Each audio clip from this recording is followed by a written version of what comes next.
Voilà donc la grande étude du livre de Actes que nous sommes sur le point d'engager.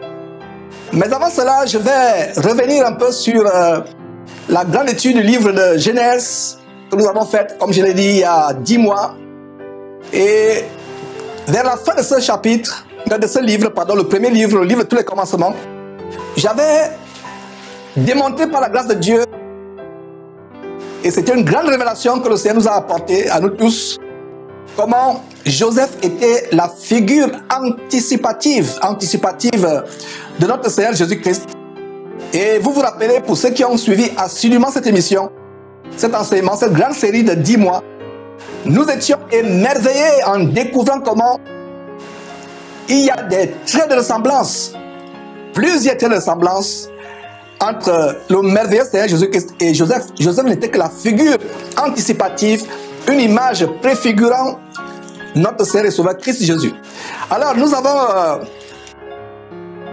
exposé ces choses, et j'avais donné un devoir, entre guillemets, aux frères et sœurs bien-aimés qui sont fidèles à cette trompette en disant: s'il y a quelques frères qui peuvent nous faire le tableau résumant tous les points que nous avons vus durant cette grande série, les points de ressemblance, faire un tableau, les points de ressemblance entre Joseph et Jésus-Christ, le Seigneur Jésus-Christ. Alors il y a quelques frères qui sont manifestés, le frère Dieudonné, le frère Augustin, qui sont manifestés, et nous avons aussi eu le frère David, d'ailleurs, qui a corrigé, il est en France, ce bien-aimé frère qui a corrigé ce tableau, il l'a mis en forme, il a édité, il a corrigé, il a fait des rajouts, et nous avons le plaisir de vous le présenter, mes frères et sœurs. Nous allons voir une centaine de points de ressemblance entre Joseph et Jésus-Christ. Nous serons vraiment dans la joie en découvrant la centaine de points de ressemblance. Il y a une centaine et même plus de 100. Pour ceux qui auront besoin de ce fichier, vous pouvez nous écrire afin que nous vous envoyons ce fichier. C'est un bon fichier d'étude. Et cela nous donne, mes frères et sœurs, l'amour pour la parole de Dieu. Nous avons le premier point, Genèse chapitre 37, verset 2. Nous voyons comment Joseph est le berger qui fait perdre le troupeau. Et il était un berger physique et il faisait perdre un troupeau physique. Ça, c'est à gauche de votre tableau. Parce qu'à gauche de votre tableau, vous avez ce que Joseph était. Et à droite de votre tableau, vous avez Jésus-Christ. Nous sommes l'introduction à ce grand enseignement du livre de Actes. Mais en introduisant le livre de Actes aujourd'hui, nous faisons une bonne conclusion du livre de Genèse avec ce tableau comparatif entre Jésus-Christ, le merveilleux Seigneur Jésus-Christ, et Joseph. Et on voit comment Joseph était la figure anticipative, préfiguratrice de Jésus-Christ. Et donc, en Genèse chapitre 37, verset 2, Joseph est le berger. Et qu'est-ce que nous voyons? En Jean chapitre 10, verset 11, nous voyons que Jésus est également le berger, mais le berger spirituel. Joseph préfigurait sur le plan physique ce que Jésus-Christ devait être sur le plan spirituel. Donc Jésus est le bon berger qui fait perdre le troupeau spirituel. Et lui-même il dit: je suis le bon berger, en Jean chapitre 10, verset 11. Au verset 3, toujours en Genèse chapitre 37, Joseph est le fils chéri d'Israël, son père. Et nous voyons comment en Matthieu chapitre 3, verset 7, quand Jésus est baptisé, nous entendons une voix qui vient du ciel: celui-ci est mon fils bien-aimé en qui j'ai mis toute mon affection, en Matthieu chapitre 3, verset 7. Donc on voit comment Jésus est le fils chéri de Dieu en Matthieu chapitre 3, verset 7. En Genèse chapitre, dans notre point, le point suivant, Genèse chapitre 37, verset 4. Genèse chapitre 37, verset 4. 37, verset 4. Les frères de Joseph le prirent en haine. Voilà, ils le prirent en haine. C'est la même chose qu'on voit avec Jésus-Christ. Ses frères, les Hébreux, ses frères, les Juifs prirent Jésus en haine et le firent mourir. On peut voir cela en Matthieu chapitre 27, verset 25. Et on peut voir que tout le peuple répondit que son sang retombe sur nous et sur nos enfants. Donc ils sont maudits eux-mêmes. Et nous continuons toujours à voir comment en Genèse chapitre 37, verset 6, Joseph explique les songes à ses frères. Ses frères vont le rejeter malgré cette explication. Et nous voyons aussi comment Joseph explique la prophétie d'Ésaïe en Luc chapitre 4, verset 24. Alors il dit, aucun prophète n'est bien reçu dans sa maison. Joseph explique le songe à ses frères qui le rejettent. Nous voyons comment Jésus explique aussi les prophéties, la parole de la loi, les paroles de la loi à ses frères qui le rejettent. On continue en Genèse chapitre 37, verset 13 à 14. On voit comment le père de Joseph, Jacob, l'envoya vers ses frères. Et nous voyons aussi pareillement pour Jésus-Christ, Dieu son Père envoya Jésus-Christ auprès de ses frères les Juifs. Et vous pouvez voir ça en Luc chapitre 19, verset 10, Matthieu chapitre 1, verset 21, Matthieu chapitre 10, verset 5 à 6, Matthieu chapitre 15, verset 24. Nous poursuivons en Genèse chapitre 37, verset 14.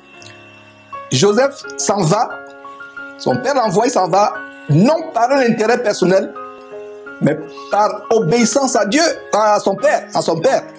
Excusez-moi ce lapsus, en fait, je m'empressais déjà de dire comment Jésus-Christ aussi fut envoyé sur terre par Dieu.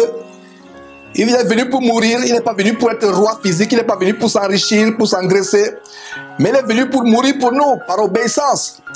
Et quand Joseph s'en va vers ses frères envoyés par son père Jacob, c'était en quelque sorte une sorte de mort. Mais c'était plus tard pour leur apporter la délivrance. Donc en Genèse chapitre 37, verset 16, on continue. Joseph est à la recherche de ses frères. Et nous voyons aussi comment Jésus-Christ est venu pour chercher ses brebis. Et on peut voir la parabole de la brebis égarée en Luc chapitre 15. Et qu'est-ce qu'il dit aussi en Matthieu chapitre 7, verset 7? Celui qui cherche trouve. Voilà. Mes frères, très bon tableau de comparaison entre le Seigneur Jésus-Christ et Joseph. Nous poursuivons en Genèse chapitre 37, verset 18.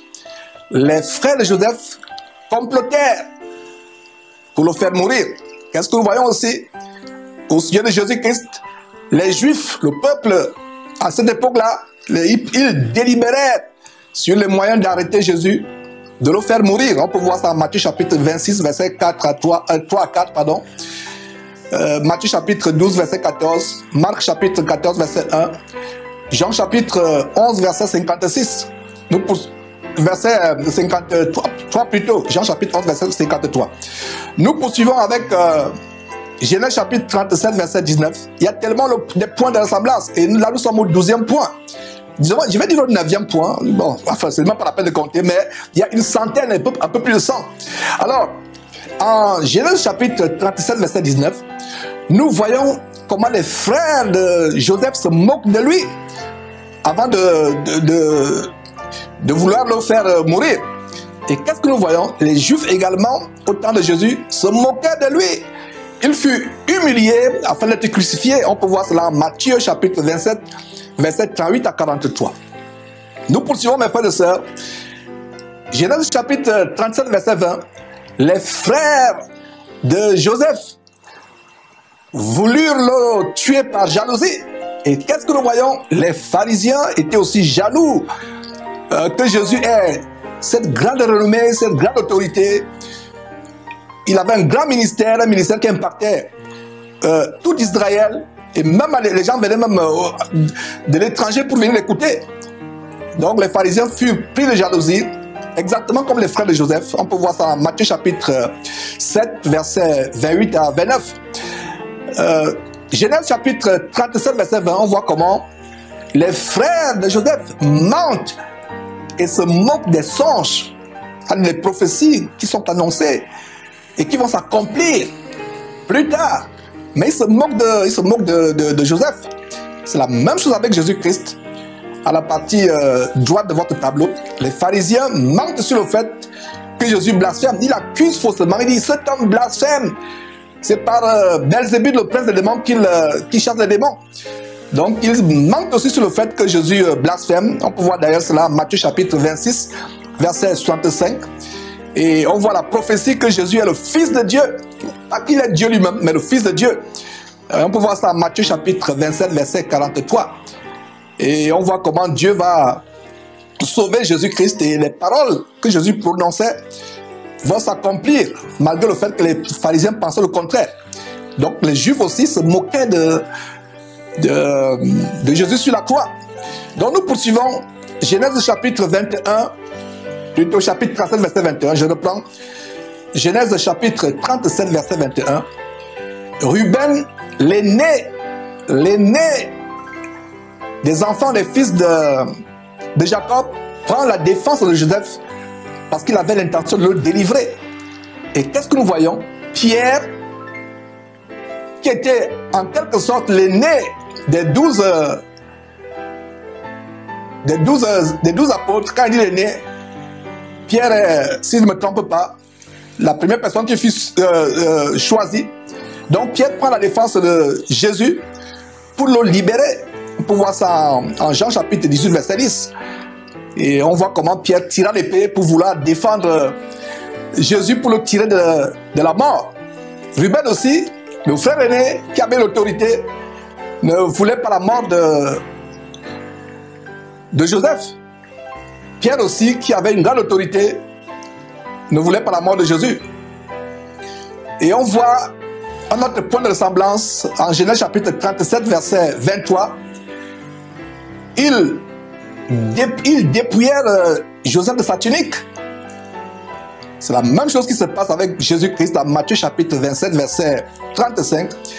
Ils se partagèrent la tunique de Jésus. Un autre détail en Genèse chapitre 37 toujours, verset 24. Rien que le chapitre 37 a immensément de détails de comparaison entre Jésus-Christ et Joseph. Alors, au verset 24, Genèse chapitre 37, Joseph se retrouva au fond d'une citerne, une citerne sans eau, symbolisant le sépulcre, symbolisant sa mort. Donc quand Jésus sortit de la citerne, cela était le symbole d'une sorte de résurrection. D'ailleurs, ils l'ont laissé pour mort. Ruben pensait qu'il était mort. On peut voir ça en Genèse chapitre 37, verset 22, Genèse chapitre 37, verset 24, Genèse chapitre 37, verset 28 à 39. Et c'est la même chose avec Jésus-Christ. Jésus-Christ fut dans le sein de la terre. Et plus tard, il ressuscita. Vous pouvez voir tous ces versets à la droite de votre écran, frères et sœurs. Pour ceux qui veulent ce tableau merveilleux, nous pourrons vous le donner gratuitement. Matthieu chapitre 10, verset 8. Vous avez reçu gratuitement. Donnez comment? Gratuitement. Nous sommes ici pour vous donner la parole de Dieu gratuitement. Le ciel ne se paye pas. Ces gens qui vous font vendre le ciel, parce que si le ciel se payait, personne n'irait au ciel, personne n'irait au ciel. Nous poursuivons, mes frères et sœurs. Genèse chapitre 37, verset 26 à 28. Joseph fut vendu par ses frères. Et c'est Judas qui d'ailleurs convainquit ses frères à vendre Joseph. On peut voir ça en Genèse chapitre 37, verset 26 à 28. Et Acte chapitre 7 reprend cela au verset 9 quand Étienne, ce disciple de Christ, grand évangéliste, confronte les Juifs ce jour-là. Le jour où il fut lapidé, mis à mort par des pierres, des cailloux. Il leur rappelle cela. Et un Judas était derrière la vente de Joseph. Et des centaines et des centaines et des centaines d'années plus tard, un autre Judas est derrière la vente de Jésus. Incroyable, mes frères et sœurs. Donc Jésus-Christ fut vendu par un autre Judas, un de ses disciples. Et vous voyez la série de versets qui vous le montre. Vous pouvez lire tous ces versets. Notez cela pour qu'on gagne du temps. Vous pouvez mettre pause en suivant pour ceux qui auront la vidéo, plaise à Dieu. Vous pouvez mettre pause, notez cela pour qu'on gagne du temps. Alors c'est parce que si je voulais lire verset après verset, mes frères et sœurs, on commencerait notre livre d'actes plus tard. Mais je vais tout simplement vous donner le détail, peut-être donner le verset qui me semble plus important. Alors nous continuons. Genèse chapitre 37, verset 26. Judas n'avait pas l'intention de tuer son frère Joseph. Il n'avait pas l'intention, il voulait tout simplement le vendre pour le délivrer de la mort. Et nous avons aussi le cas avec Judas, un autre Judas, cette fois-ci avec S, au temps de Jésus, un des disciples de Jésus, mais rempli d'un esprit démoniaque, qui ne souhaitait pas la mort de Jésus. Et d'ailleurs, il a eu les remords plus tard, après avoir vendu Jésus. Parce qu'il pensait que Jésus pouvait se délivrer. Non seulement il a vendu Jésus, je pense qu'il y a aussi l'escroquerie. Parce qu'il se disait que s'il vend Jésus, Jésus va se libérer, il viendra attraper Jésus, il va se libérer. Il avait le cœur rempli par l'amour de l'argent. Il se disait que s'il vend Jésus avec ses 30 pièces d'argent, il pourra s'acheter son terrain. Et il savait que Jésus avait la puissance de se libérer. Il a vu Jésus faire des miracles. Mais quand il voit Jésus qui va à la mort, qui ne se libère pas, qu'on enchaîne, qu'on bastonne, il a eu les remords et il est allé se pendre. Vous voyez? Donc, non seulement c'était la vente de Jésus, la traîtrise, c'est un traître, il y avait aussi l'escroquerie dans son cœur. J'espère que vous avez en lisant l'histoire de Judas qui vendit Jésus, j'espère que vous avez aussi vu comme moi un autre détail d'escroquerie, parce qu'il savait que Jésus avait la puissance de s'échapper de leurs mains. Mais il fut surpris que cet homme que j'ai vendu, le sang innocent, qui va à la mort, que j'ai vendu, donc qui ne peut pas se sauver, alors il eut les remords et il alla se pendre. Mais il ne se repentit pas. Et vous pouvez avoir des remords sans repentance. Et pour véritablement avoir le pardon de Dieu, les remords seuls ne suffisent pas. Outre les remords, il faut se repentir, regretter, aller dire à Dieu, Seigneur Dieu, je me repens, je regrette ce que j'ai fait. Et voilà. Toujours dans cette section de vente de Joseph par Judas et de Jésus par notre Judas, nous allons à Genèse chapitre 37, verset 32. Commençons d'abord Genèse chapitre 37, verset 27. Judas vend Joseph pour combien de cycles d'argent? 20 cycles d'argent. L'autre de Judas, des siècles et des siècles plus tard, vend Jésus pour combien de pièces d'argent? 30 pièces d'argent. Vous pouvez voir ça dans Matthieu chapitre 26, verset 16. Maintenant, Genèse chapitre 37, verset 12. Il ne resta que la tunique de Joseph. Verset 32 plutôt, c'est pas le verset 12. Genèse chapitre 37, verset 32. Il ne resta que la tunique de Joseph. C'est la même chose quand Pierre découvre le tombeau après la résurrection. Il ne reste que le linge dans le tombeau. En Luc chapitre 24, verset 12. Vous voyez? Donc il ne resta que la tunique dans le tombeau. Et la citerne de Joseph était une sorte de tombeau, je vous l'ai dit. Et vous pouvez comprendre donc comment ces détails sont tellement importants. Il n'y a rien de hasard, mes frères et sœurs. Quand vous lisez la Bible, considérez tous les détails, tous les mots. Regardez la tunique de Joseph. Joseph n'est plus là, il ne reste que la tunique. De même, Jésus n'est plus là. Il est ressuscité des morts. Il ne reste que la tunique, mes frères et sœurs. Il ne reste que, le linge. Pardon, pas la tunique, le linge. Parce que la tunique avait été partagée par les soldats. Ils tiraient d'ailleurs au sort. Alors, nous poursuivons. Genèse chapitre 37, verset 32. Nous voyons le mensonge ou la mise en scène pour faire croire que Joseph est mort.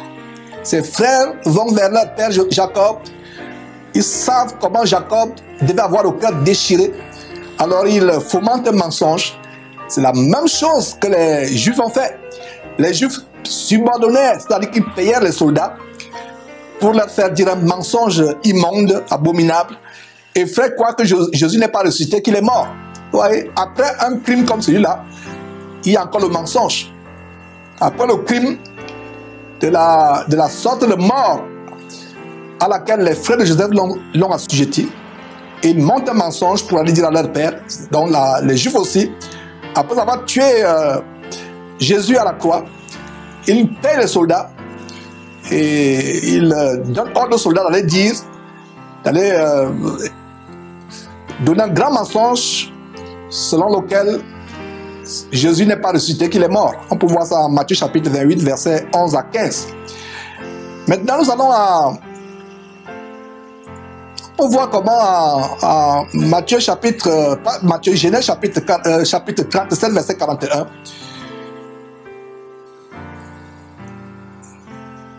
Comme les deux chapitres, même on peut voir en Genèse chapitre 37 et 41. Joseph fut rejeté et haï par ses frères. Il se retrouva en Égypte et épousa une Égyptienne, une non-juive. C'est la même chose avec le Seigneur Jésus-Christ. Il vint vers ses frères les Juifs. Mais les Juifs le rejetèrent. Alors, qu'est-ce que Jésus fit? Il se tourna vers les gentils, c'est-à-dire les non-juifs de naissance. Et c'est avec les gentils qu'il forma une épouse qui est l'Église, qui est composée non plus seulement des gentils, mais aussi des Juifs qui plus tard se sont convertis. Donc il y a toute une série de versets qui nous montrent cela, vous pouvez les noter. Et nous allons en Genèse chapitre 1, verset 1. Là, ce n'est pas la comparaison de Joseph, mais c'est la comparaison de Judas. C'est un petit bonus qu'on vous donne. Judas s'éloigna de ses frères. Et nous voyons aussi comment Judas se retira pour aller se pendre. Donc voilà un petit bonus parce que nous nous appesantissons sur la comparaison entre Joseph et Jésus-Christ. Mais on peut voir comment Judas aussi, c'est un bonus, comme je l'ai dit, il s'éloigne de ses frères. Et Judas aussi, un autre Judas, se retire pour aller avec son ami l'Adulamite. Et si vous vous rappelez, qu'est-ce qu'il a fait? Il va, à cause de cette mauvaise compagnie, il fréquentait les prostituées avec l'ami Adulamite. Il va se retrouver en train de commettre l'inceste avec sa belle-fille qui s'était déguisée en prostituée. Et on a vu ces choses, mes frères et sœurs. Continuons avec Joseph. Verset 2, Genèse chapitre 39, verset 2. L'Éternel fut avec Joseph. Et nous voyons comment l'Éternel fut aussi avec Jésus. Durant tout son ministère sur la terre, même depuis sa naissance jusqu'à sa mort, il fut avec Jésus. Continuons en Genèse chapitre 39, versets 2 et 3. L'Éternel faisait prospérer entre les mains de Joseph tout ce qu'il entreprenait. C'est la même chose comment l'Éternel Dieu opérait les miracles par Jésus, son Fils. Tout ce que Jésus demandait à Dieu, il le recevait. Voilà un grand point de ressemblance entre Joseph et Jésus-Christ. Alors, nous poursuivons avec Genèse chapitre 39, verset 5.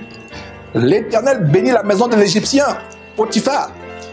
C'est la même chose aujourd'hui parce que cette maison de Potiphar était la représentation du monde. Parce que les Égyptiens étaient la figure du monde à venir. L'Égypte, jusqu'à aujourd'hui, est le symbole du monde. Pour ceux qui sont dans les sectes comme les Illuminati, les francs-maçons, c'est le mysticisme égyptien qui continue à pratiquer aujourd'hui, des milliers d'années plus tard. Donc, l'Éternel bénit la maison de l'Égyptien qui symbolise le monde à cause de Joseph. Également à cause de Jésus-Christ, le monde est béni. Les chrétiens qui sont confiés à Jésus sont bénis. Même le monde est béni. La grâce est présente. Ce monde aurait été dans des ténèbres terribles si le Seigneur Jésus n'était pas encore venu. Jésus est la lumière du monde. Vous vous rappelez? Le monde est maintenant sous la lumière. Et vous, chrétiens, en écoutant comment, avec Jésus, le monde est sous la lumière, ça doit nous remplir de joie en nous faisant comprendre que nous, véritables chrétiens, nous sommes la lumière du monde. Même Jésus l'a dit. Nous sommes les représentants de Jésus absents physiquement sur terre. C'est nous qui apportons la saveur à ce monde. C'est nous qui apportons la lumière à ce monde qui est ténébreux, mes frères et sœurs. Très bon rapprochement à ce niveau, très belle comparaison. Genèse chapitre 39, verset 6. Malgré sa beauté physique, Joseph ne se vantait pas. Il n'était pas en fait d'orgueil, il ne s'enorgueillissait pas. C'est la même chose pour Jésus-Christ qui, malgré sa beauté infiniment grande spirituellement parlant, sa beauté parfaite spirituellement parlant, était doux et humble de cœur, comme on le voit dans Matthieu chapitre 11, verset 29. Nous voyons en Genèse chapitre 39, verset 7, comment Joseph fut tenté à plusieurs reprises par la femme perverse et adultérine de Potiphar, plusieurs reprises, et nous voyons aussi comment Jésus fut tenté plusieurs fois par le diable. On peut voir ça en Matthieu chapitre 4 ou Luc chapitre 4 au début de ces chapitres. Et nous voyons comment en Hébreu chapitre 4 verset 15, il est dit que Jésus fut tenté en toutes choses. Vous voyez, le diable harcelait Joseph par l'entremise des personnes comme la femme pécheresse, perverse, adultérine de Potiphar. De même, Jésus était harcelé par Satan, sans péché. Regardez comment les deux ont été harcelés par le diable. Ils n'ont pas péché. Le diable avait pris forme de la femme de Potiphar. Alors qu'au temps de Jésus, le diable venait même directement, comme on peut voir en Matthieu chapitre 4, versets 1 à 4, Luc chapitre 4 aussi. Et donc voilà, mes frères, comment Les deux ont ce point de ressemblance vraiment extraordinaire. Toujours dans cette même lancée, Genèse chapitre 39, verset 9, Joseph a résisté à la tentation car il avait la crainte de Dieu. Il ne voulait pas pécher contre Dieu. C'est la même chose comment en Matthieu chapitre 3, verset 11, Jésus résiste à la tentation car il ne voulait pas pécher contre Dieu. Mes frères et sœurs, c'est tellement grand ce que nous sommes en train de voir. Vous pensez qu'on avait fini avec Genèse? Ça, c'est la boucle qui boucle véritablement le livre de Genèse et qui nous amène à introduire le livre de Actes dans quelques minutes. Alors, nous voyons notre point en Genèse chapitre 39, verset 10. La persévérance de la femme de Potiphar contre Joseph tous les jours. La persévérance. C'est le même qu'avec le diable qui était persistant à travers les pharisiens qui harcelaient Jésus-Christ pour lui tendre des pièges. Un autre merveilleux point de ressemblance. Nous continuons en Genèse chapitre 39, versets 14 à 19. La femme de Potiphar accuse injustement Joseph. C'est la même chose avec les pharisiens qui accusèrent injustement le merveilleux Seigneur Jésus-Christ. On peut voir ça dans Luc chapitre 23, verset 2. Nous continuons avec notre point de ressemblance. En Genèse chapitre 39, verset 20, Potiphar avait un grand amour pour Joseph. Il savait que Joseph était un homme juste, mais il a dû mettre Joseph en prison pour plaire à sa femme. Pour plaire à sa femme qui mentait, qu'il accusait injustement d'adultère et de viol. C'est la même chose avec Pilate. Potiphar était un homme impie qui ne croyait pas en Dieu, autant de Joseph, qui savait que Joseph était un homme juste, qui n'avait pas commis le mal. Pilate aussi, un impie, non-juif, ne trouvait pas de reproche à faire à Jésus. Mais il a dû livrer Jésus à cause du peuple, qu'il accusait injustement pour plaire au peuple. Ah, mes frères et sœurs, Potiphar qui veut plaire à sa femme et met un innocent en prison. Pilate veut plaire au monde, au peuple, et il met un innocent en prison. Mes frères et sœurs, parlez-moi de l'exactitude de la parole de Dieu. Nous sommes en train de la savourer. Nous continuons à Genèse chapitre 39, versets 20 à 23. Joseph accusé est mis en prison sans se justifier. On peut voir ça en Genèse chapitre 39, versets 20 à 23. Genèse chapitre 40, verset 15. C'est le même qu'avec Jésus-Christ qui accusait justement, crucifié, fut muet comme un agneau qu'on entraîne à la boucherie, il ne se justifia pas. D'ailleurs, Ésaïe avait prophétisé en Ésaïe chapitre 53, verset 7. Et vous pouvez voir tous les autres versets en Matthieu, en Marc, en Luc et en Jean, et même dans le livre de Actes chapitre 8, verset 32, comment il fut accusé. Mais il se tue, il ne se plaint pas, il ne se plaignit pas, il resta muet comme un agneau qu'on mène à la boucherie. Mes frères et sœurs, il ne s'est pas justifié, malgré le fait qu'il savait qu'il avait tort. Si nous pouvons imiter ce caractère, mes frères et sœurs, ça nous fera de temps en temps du bien. Genèse chapitre 39, verset 21. L'Éternel fut avec Joseph et lui donna la réussite, même en prison.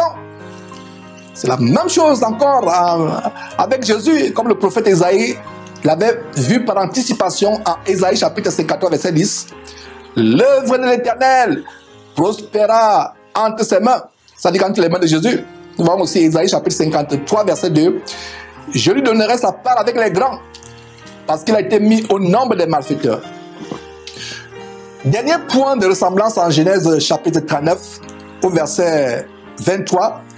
Le chef de la prison abandonna aux mains de Joseph la gestion de la prison, car l'Éternel était avec lui. Nous voyons comment l'Éternel aussi a laissé les brebis à Jésus, pour que Jésus puisse en prendre soin. Il est le bon berger. Il dit, mes enfants que le Père me donne. Maintenant, allons en Genèse chapitre 40. Le premier point de ressemblance est au verset 4. Genèse 44.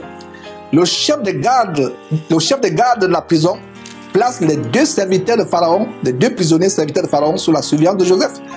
C'est la même chose comment Dieu a placé le peuple, son peuple, ses élus, sous la surveillance de Jésus. Genèse 4 toujours, Joseph sert les prisonniers sans se soucier de lui-même. C'est le même cas avec Jésus-Christ qui servait ses disciples. Il leur donnait à manger, il les secourait, il faisait des miracles pour eux. Au point même de laver même leurs pieds, comme on peut voir dans Jean chapitre 13, verset 3 à 5. Nous poursuivons avec notre point de ressemblance, et on a d'ailleurs mentionné cela, mais on met l'emphase en Genèse chapitre 40, verset 6. Joseph fut un bon berger, il s'occupait des autres, il ne se souciait même pas de lui. On voit ça au chapitre 6 à 7 de Genèse chapitre 40. Même en Genèse chapitre 49, verset 24. Joseph était tellement attentionné. Il se souciait des autres. Ne se préoccupait même pas de ses propres problèmes. Il est en prison. Au lieu d'être triste, de se plaindre sur son sort, de se plaindre sur sa vie, de son père peut-être qu'il ne verra plus jamais, de se lamenter sur ses frères qui étaient vraiment méchants au point de le ventre. Non, il oublie ses problèmes, mais c'est les autres. C'est la même chose que Jésus a fait. Il disait, un ami donne sa vie pour ses... Un ami donne sa vie pour ses amis. Jésus a donné sa vie pour vous et moi. Jésus était tellement attentif aux autres. Il fut ému de compassion pour la foule. On peut voir ça en Matthieu chapitre 15, verset 32. Et on peut voir comment en Ésaïe chapitre 61, verset 1, Jésus fut envoyé pour guérir ceux qui avaient le cœur brisé. Et en passant, Ésaïe était une sorte d'introduction des 4 évangiles. Donc, des fois, il y a certaines personnes qui disent que la Bible a 5 évangiles. Et le premier évangile, c'est Ésaïe. Ésaïe était un évangéliste avant la naissance de Jésus-Christ. Il évangélisait par prophétie, mes frères et sœurs, si vous ne le saviez pas. Nous poursuivons, mes frères, notre point de ressemblance en Genèse chapitre 40, verset 8. Joseph ne se plaigna jamais. Il restait toujours joyeux malgré tout. C'est le même qu'avec Jésus-Christ. On n'avait jamais vu Jésus dans la Bible se plaindre. Et d'ailleurs, Ésaïe, le premier évangéliste le dit, Ésaïe 53, verset 7, il n'ouvrit jamais la bouche pour se plaindre. À notre point, toujours au verset 8, Genèse chapitre 48, verset 8, Joseph ne parle pas de lui, il ne se met pas en avant, mais il met toujours Dieu en avant. Il dit, n'est-ce pas à Dieu qu'appartiennent les explications? Quand il fallait qu'il explique les songes, il dit, c'est à Dieu qu'appartient l'explication. Il met Dieu en avant, il ne dit pas, ah, je suis le prophète des nations, je vais vous expliquer les songes. Je suis un grand homme, j'ai été dans les grandes écoles bibliques où on m'a enseigné à expliquer les songes, je vais le faire, je suis grand, j'ai des diplômes, j'ai ceci, cela, je suis le grand prophète des nations, je suis un archibishop. Il ne l'a pas fait. Il a été humble, mes frères et sœurs. Et il donne gloire à Dieu. Et c'est le même qu'avec Jésus. Jésus rendait toujours gloire à Dieu pour chaque miracle. Il ne se mettait pas en avant, mais il mettait toujours Dieu en avant. Et d'ailleurs, vous voyez souvent, quand il faisait les miracles, comme on voit en Matthieu chapitre 8, verset 4, il disait à l'homme délivré de la maladie, l'homme guéri, garde-toi d'en parler à personne et va faire une offrande à Dieu. Et il dit non, n'allez pas faire ma publicité, ne parle à personne, ne fais pas ma publicité, tais-toi et va dans le secret, fais une offrande à Dieu. Quel exemple merveilleux de Joseph et de Jésus que nous devons imiter à ce niveau. Ne pas nous mettre en avant, se faire petit et faire grandir Dieu en nous. Voilà. À notre point de ressemblance, en Genèse chapitre 40, verset 12, Joseph prophétise, c'est-à-dire que Dieu révèle à Joseph des mystères cachés qui vont s'accomplir par la suite. C'est le même qu'avec Jésus-Christ qui va prophétiser. Et si vous lisez par exemple un chapitre comme le chapitre 24 de Matthieu, Dieu révèle à Jésus des mystères cachés qui vont s'accomplir à la fin du monde. La destruction de Jérusalem, les choses terribles qui vont se passer à la fin du monde. Poursuivons toujours à Genèse chapitre 40 avec notre point de ressemblance au verset 15. Joseph n'a rien fait pour être mis en prison. Il n'a commis aucune faute. Et c'est le même qu'avec Jésus, qui n'a rien fait pour mériter la mort par crucifixion. Genèse chapitre 40, verset 18 à 19. Joseph avait le courage de dire la vérité au chef des panetiers, même ça devait faire mal. Il a le courage de dire au chef des panetiers, voici ce que signifie ton rêve. Dans 3 jours, tu seras pendu, alors que les chansons, lui, sera élevé, il va retourner servir le roi, Pharaon. Il avait le courage de dire aux gens, même ce qui fait mal. Et c'est le cas aujourd'hui, quand nous disons aux gens les choses dures, les gens nous prennent comme des personnes méchantes. On dit, mais cet homme-là, il est dur, il est dur. Mais regardez, Joseph avait le courage de dire aux gens, en les regardant les yeux, même des choses difficiles. C'est la même chose avec Jésus qui avait également le courage de dire la vérité aux pharisiens. Regardez par exemple en Matthieu chapitre 23, lisez tout ce chapitre de Matthieu chapitre 23, comment il confronte les pharisiens. Vous qui me reprochez de dénoncer, allez lire Matthieu chapitre 23. Il n'y a pas plus de dénonçateur que Jésus-Christ. Il n'y a pas plus virulent que Jésus-Christ quand il s'agissait de dénoncer les faux prophètes, les faux apôtres, les pharisiens hypocrites. Regardez ce que Jésus dit aux pharisiens en Matthieu chapitre 24. Hypocrite, sépulcre blanchi, race de vipère. Voilà. Notre point de ressemblance entre Joseph et Jésus, nous allons maintenant, on a fini avec le chapitre 40, on va avec au chapitre 41. Donc regardez à partir du chapitre 37 jusqu'à la fin, on va voir des points de ressemblance. Maintenant, chapitre 41, verset 14 à 15. Joseph était minable aux yeux des Égyptiens. Les Égyptiens avaient en horreur les Hébreux et tout ce qui gardait du bétail, qui était berger. Donc Joseph, physiquement, paraissait minable aux yeux des Égyptiens. Il était en abomination aux Égyptiens. Mais regardez comment il était très important aux yeux de Pharaon, au point où Pharaon l'a élevé. C'est la même chose. Jésus paraissait peu important aux yeux des hommes. Il n'avait ni beauté, ni éclat, semblable à celui dont on se détourne le visage. Comme quelqu'un pourrait dire aujourd'hui, une tête à claque. Vous dites, il y a une expression que les Français utilisent souvent, tête à claque. Il n'avait ni beauté, quelqu'un sur lequel on crachait, regardez, on a craché sur lui le jour de la crucifixion. Et le premier évangéliste, Ésaïe, dans l'anticipation prophétique, il dit, en Ésaïe chapitre 53, versets 2 à 3, il n'avait ni beauté, ni éclat, il était en abomination aux gens du monde, minable, semblable à celui dont on se détourne la tête, mais il était important aux yeux de Dieu. Matthieu chapitre 3, verset 17, celui-ci est mon fils bien-aimé, en qui j'ai mis toute mon affection, toute mon affection. Toujours au chapitre 41, verset 16, Joseph parle avec assurance. C'est la même chose avec Jésus qui parlait avec assurance comme ayant autorité et non pas comme les scribes. Les scribes avaient une langue flatteuse, mielleuse pour amadouer le peuple, montrer qu'ils sont tellement spirituels. Mais Jésus parlait avec autorité, avec assurance. Vous pouvez lire ça en Matthieu chapitre 7, verset 29. Et nous voyons toujours au chapitre 41, verset 28, comment Joseph, en quelque sorte, évangélise.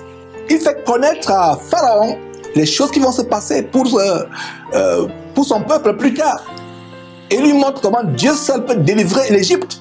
C'est la même chose avec Jésus qui nous a évangélisés, qui nous parlait de Dieu et des choses concernant le royaume de Dieu. Et nous continuons en Genèse chapitre 41, verset 38.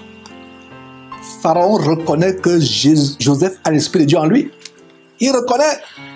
Et c'est le même qu'avec Jésus-Christ, comment publiquement les gens ont vu Jésus être immersé, être rempli de la puissance du Saint-Esprit en Matthieu chapitre 3, verset 16. Et en Genèse toujours chapitre 41, verset 40, Pharaon dit à Joseph, je te lèverai, mais le trône seul me lèvera au-dessus de toi. C'est le même qu'avec Jésus. Il est dit dans la Bible que Jésus sera à jamais soumis à Dieu. Lui-même, il dit, mon Père est plus grand que moi. Jésus dit, mon Père est plus grand que moi. Et vous pouvez aussi voir ce grand verset en 1 Corinthiens chapitre 11, verset 3. Comment il est dit que Dieu est le chef de Christ. Dieu est le chef de Christ. Voilà. On poursuit toujours Genèse 41, verset 40 à 44. Joseph devint roi en Égypte. Vous pouvez lire ça en Genèse chapitre 41, verset 40 à 44. Genèse 45, 8, Acte 7, 10. De même aussi, on voit dans plusieurs versets des évangiles, plusieurs versets, abondamment de versets qui montrent comment Jésus-Christ est le roi des rois, le Seigneur des seigneurs. Genèse chapitre 41, verset 42, Pharaon remet à Joseph la royauté et l'autorité sur l'Égypte. C'est la même chose. Dieu, le Père de Jésus-Christ, a remis l'autorité et la royauté à Jésus. On peut voir Philippiens chapitre 2, verset 9. Dieu l'a souverainement élevé parce qu'il a été obéissant, humble, soumis à Dieu, jusqu'à supporter la mort sur la croix. C'est pour cela que Dieu l'a souverainement élevé. Très beau détail de comparaison entre Joseph et Jésus à ce niveau. Nous poursuivons. Genèse chapitre 41, verset 42. Joseph est habillé de fin lin, d'or, de colliers et d'anneaux. Et nous voyons aussi comment par anticipation, la parole de Dieu, de manière prophétique, montre comment Jésus est habillé de fin lin avec un anneau. Et même Apocalypse également. Vous pouvez lire cela pour découvrir ces détails. Un autre détail de comparaison entre Joseph et Jésus. Et à force de vous dire cela, mes frères et sœurs, j'ai tendance à faire un lapsus entre Joseph et Jésus. Déjà que leur nom commence par J. Voyez. Genèse chapitre 41, verset 42. Après avoir été confronté à beaucoup de tribulations, après avoir surmonté, la bénédiction arrive avec Joseph. Même chose avec Jésus-Christ. Après avoir été confronté à des tribulations, Jésus a été élevé à la droite de Dieu, son Père. Et vous pouvez voir dans Actes chapitre 2, verset 33, Actes chapitre 5, verset 31, après la souffrance de la mort, après la résurrection, il a été glorifié. Même chose avec Joseph. Genèse chapitre 41, verset 43, les frères de Joseph se prosternaient devant Joseph. Pourtant, ils se moquaient de lui dans le passé. Quand ils voulaient le tuer, quand ils l'ont vendu, ils se moquaient de lui. Quand Joseph leur a expliqué le songe, comment ses frères, ses parents se prosternaient devant lui, ils se moquaient de lui. C'est le même cas. Quand Jésus est venu sur terre, les gens se moquaient de lui. On l'a traité comme un brigand, comme un malfaiteur, un bandit. On l'a tué, on l'a crucifié, on se moquait de lui, on crachait sur lui. Mais où est Jésus aujourd'hui? Revêtu de toute la gloire. Et que dit Philippiens chapitre 2, verset 10? Au nom de Jésus, tout genou fléchit dans les cieux, sur la terre et plus bas que la terre. Voilà, tout le monde se prosterne devant Jésus. Toute la création, toute créature se prosterne devant Jésus-Christ. Voyez? En Genèse chapitre 41, verset 44, Joseph dirigeait toute l'Égypte. Et Jésus aussi aujourd'hui a le pouvoir sur toute la terre. Matthieu chapitre 28, verset 18 nous donne ce détail. Tout pouvoir m'a été donné dans le ciel et sur la terre. Donc même quand les gens tuaient Jésus-Christ sur la croix, il avait toujours le pouvoir sur eux. Mais il a voulu délibérément offrir son sang pour vous et moi, mes frères et sœurs. Donc voilà pourquoi notre amour pour Jésus-Christ doit être multiplié par redoublé, quadruplé, quintuplé, multiplié par 10, par 20, par 100, par 1000, par 1 milliard. Quand on découvre ces choses que nous partageons en direct ensemble, mes frères et sœurs, dans cette émission. Un autre détail, Genèse chapitre 41, verset 46, Joseph était âgé de 30 ans lorsqu'il se présenta devant Pharaon. Il était âgé de 30 ans. De même, Jésus, quand il commence son ministère, il est âgé de combien? Il est âgé de 30 ans. Vous pouvez lire environ 30 ans. Vous pouvez lire cela en Luc chapitre 3, verset 23, qui dit Jésus avait environ 30 ans lorsqu'il commença son ministère.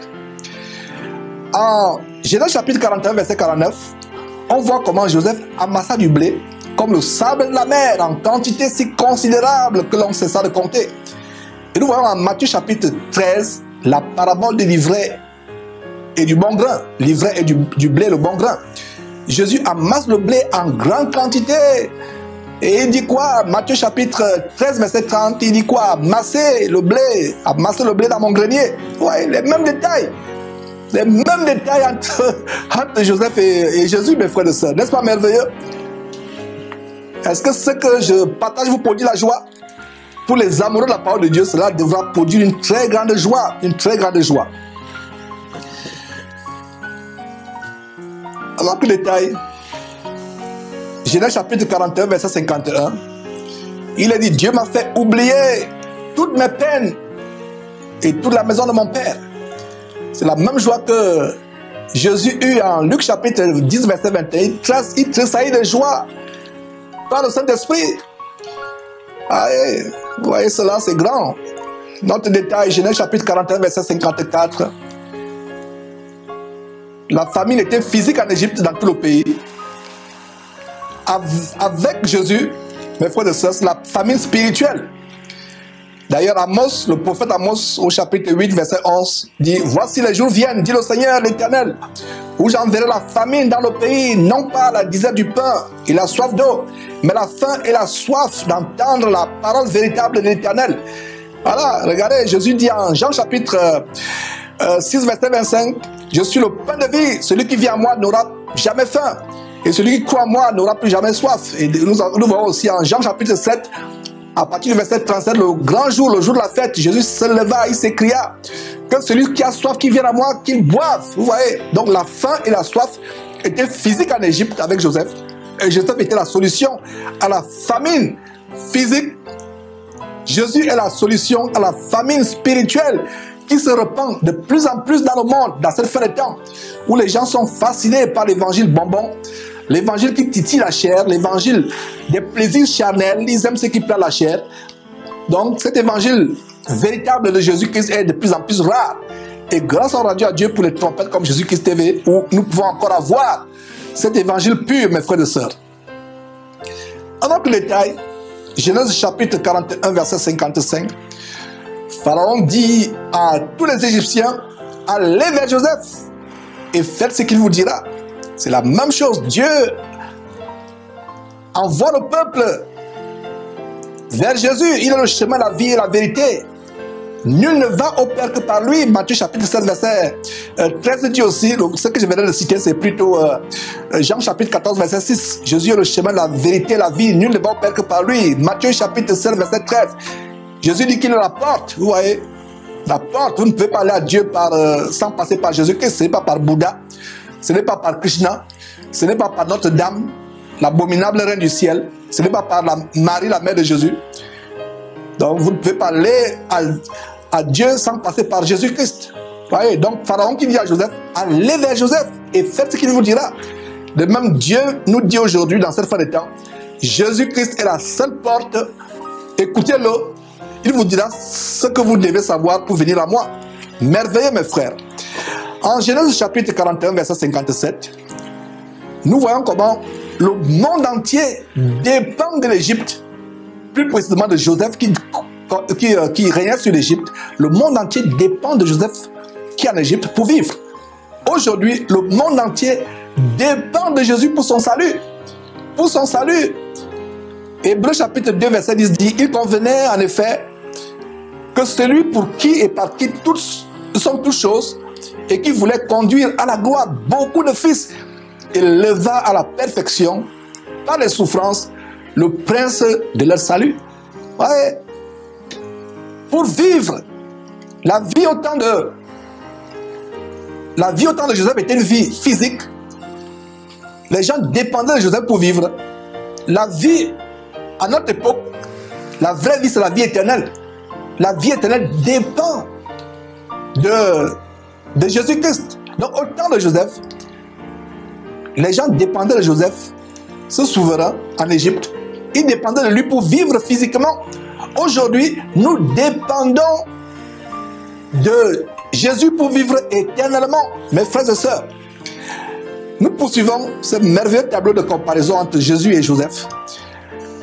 Chapitre 41, versets 54 à 57.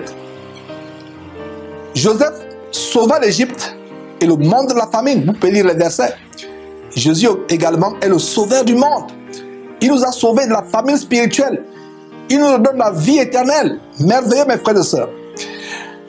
Voilà donc la fin avec le chapitre 41. Maintenant, le chapitre 42, verset 2, un point de comparaison.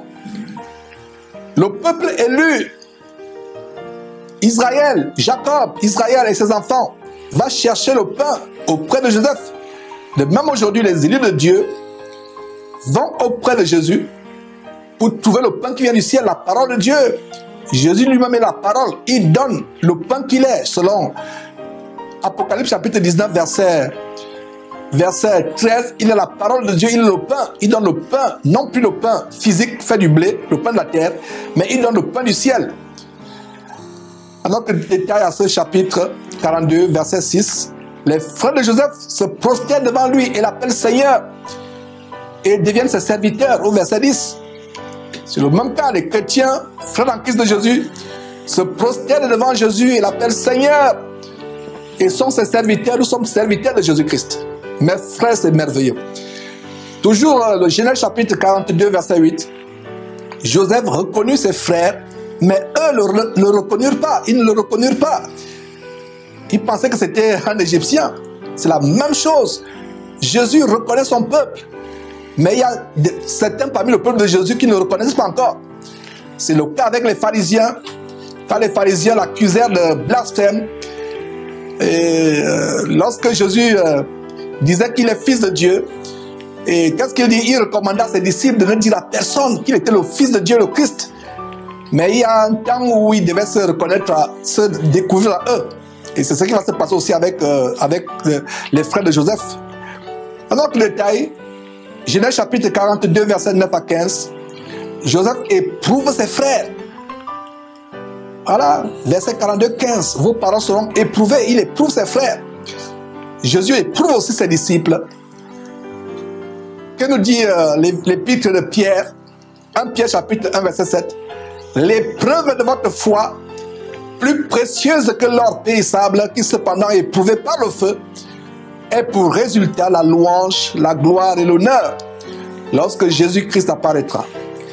Un autre point de ressemblance entre Joseph et Jésus-Christ, Genèse chapitre 42, verset 21, Joseph rappelle à ses frères le souvenir de leurs fautes pour les amener à la repentance. Et qu'est-ce que Jésus fait? Jésus nous amène à la repentance. Les premières paroles de Jésus-Christ quand il a commencé son ministère, âgé d'environ 30 ans, repentez-vous car le royaume de Dieu est proche. Car le royaume de Dieu est proche. On voit en Genèse chapitre 42, verset 24, comment Jésus pleura pour ses frères. Il pleura pour ses frères. Nous voyons comment Jésus avait aussi la compassion pour son peuple. On voit comment en Jean chapitre 11, verset 35, comment Jésus pleura. Merveilleux, mes frères et sœurs. Et Genèse chapitre 42, verset 24, il a dit comment Joseph était humble et doux. Il était humble et doux, exactement comme Jésus, qu'est-ce qui est humble et doux. Le verset suivant, Genèse 42, 25. Joseph donnait la nourriture gratuitement à ses frères. Il ne faisait pas payer la nourriture à ses frères, il a donné la nourriture gratuitement. Et Joseph, tout comme Joseph, Jésus donne aussi la nourriture gratuitement. Regardez en Ésaïe chapitre 55, de manière prophétique, Ésaïe prophétisait le contraire de ce que les faux pasteurs font aujourd'hui. Ils vous vendent leurs enseignements bibliques, leurs livres abominables qu'ils ont écrits, inspirés par les démons. Ils vous font payer la mort. Mais regardez Ésaïe de manière anticipative, prophétique, en Ésaïe chapitre 55 au verset 1. Il dit, allez recevoir le salut, allez prendre cela sans rien payer. On voit aussi en Apocalypse chapitre 21 verset 6, à celui qui a soif, je donnerai de la source d'eau vive, la source de la vie. La source de la vie comment? En payant? Non, non, non, non, mais comment? Gratuitement. Et nous voyons ce merveilleux verset que je ne me fatiguerai jamais de vous citer. Matthieu chapitre 10 verset 8. Jésus demande à ses disciples d'aller guérir les malades, d'aller faire ceci, aller faire cela, chasser les démons. Donnez gratuitement. Quand vous avez reçu gratuitement, alors vous devez donner gratuitement. Donc tout pasteur qui vous vend les enseignements bibliques, qui vous fait payer les séminaires, qui vous fait payer les cours pour être baptisé, pour faire payer quoi que ce soit, mes frères et sœurs, c'est un démon. Ce n'est pas la voix de Dieu, c'est la voix démoniaque, c'est le diable qui est en face de vous. Je ne dis pas que cet homme qui fait est le diable en personne ou le démon, mais il est plutôt motivé par l'esprit impur, il est motivé par le diable. Voilà mes frères. Maintenant, Genèse chapitre 42, verset 30. Regardez comment, ce qu'il a dit de Joseph, l'homme, ses frères les frères de Joseph dirent à leur père Jacob, l'homme qui est le Seigneur du pays nous a parlé durement. C'est le même cas que nous voyons avec Jésus-Christ en Jean chapitre 6 verset 60. Cette parole est dure, qui peut l'écouter? Il y a un faux Jésus, un Jésus démoniaque, inventé, une invention de Satan. Un Jésus qui est doux. Le vrai Jésus n'est pas doux.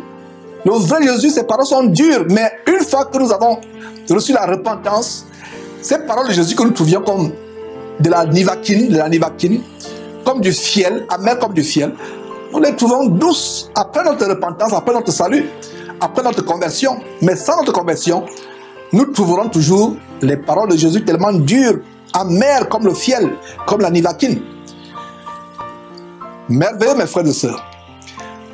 Alors maintenant au chapitre 43 de Genèse, Genèse chapitre 43, versets 20 à 24, les frères de Joseph, après être retournés vers Joseph, se repentirent. Ils se repentirent et Joseph leur donna de quoi se laver. C'est le même cas, mes frères et sœurs, quand les chrétiens viennent à Jésus, ils se repentent, ils sont ensuite lavés de leurs péchés. Donc regardez, quand les frères de Joseph se repentent, Joseph leur donne de l'eau à se laver. C'était la figure anticipative, une image préfigurative du fait que Jésus nous accorde, nous avons par Jésus le pardon des péchés après que nous nous soyons repentis et nous sommes lavés, non plus avec une eau, mais nous sommes lavés avec son sang, mes frères et sœurs. Très bel aspect de comparaison, très bon point de comparaison à ce niveau. Mes frères et sœurs, nous sommes ensuite lavés de nos péchés une fois que nous sommes repentis. Maintenant, Genèse chapitre 43, verset 30, les entrailles de Joseph étaient émues pour son frère. Il avait besoin de pleurer. Donc Joseph avait un bon cœur. Et on voit aussi comment en Matthieu chapitre 11, verset 29, Jésus avait un cœur humble et doux. Voilà. Et d'ailleurs, c'est ce que la parole de Dieu nous recommande en Colossiens chapitre 3, verset 12. Ainsi donc, comme des élus de Dieu, saints et bien-aimés, revêtez-vous d'entrailles de miséricorde, de bonté, d'humilité, de douceur, de patience. Ça veut dire que mon frère, ma soeur, même si tu as été blessé par quelqu'un du monde, quelqu'un de ta famille, même quelqu'un dans l'église t'a blessé, tu dois te revêtir d'entrailles de miséricorde. Bien des fois, c'est difficile d'oublier. Mais que dit le Colossiens chapitre 3, verset 12? Revêtons-nous d'entrailles de miséricorde, de bonté, d'humilité, de douceur, de patience. Ouais. Et 2 Timothée chapitre 1, verset 13 nous donne Jésus comme un modèle. Retiens dans la foi et dans la charité qui est en Jésus-Christ le modèle des saines paroles. Toujours en Genèse chapitre 43, versets 32 et 33, Joseph invite ceux qui sont en abomination aux Égyptiens, ses frères. Il les invite à s'installer en Égypte. Pourtant, ses frères, des pasteurs, des bergers qui gardent les troupeaux étaient en abomination aux Égyptiens.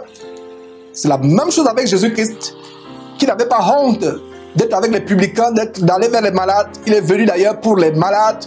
Matthieu chapitre 9, 12, il le dit. Luc chapitre 5, verset 31. Il était avec les publicains pour les transformer. Il n'était pas avec les publicains pour être transformé par les publicains, mais pour les transformer. Notez très bien cela. Même les Samaritains, même la femme samaritaine en Jean chapitre 4 s'étonne. Mais comment toi qui es juif a des contacts avec moi, samaritaine? Genèse chapitre 43, verset 33, Joseph mangea avec ses frères. Et nous voyons comment Jésus a plusieurs reprises à manger avec ses disciples. Il a mangé avec ses disciples, même après sa résurrection. Il a mangé du poisson avec ses disciples. Genèse chapitre 43, verset 34, Joseph donne 5 fois plus à Benjamin, qui est le dernier. Regardez, le dernier reçoit 5 fois plus que les aînés.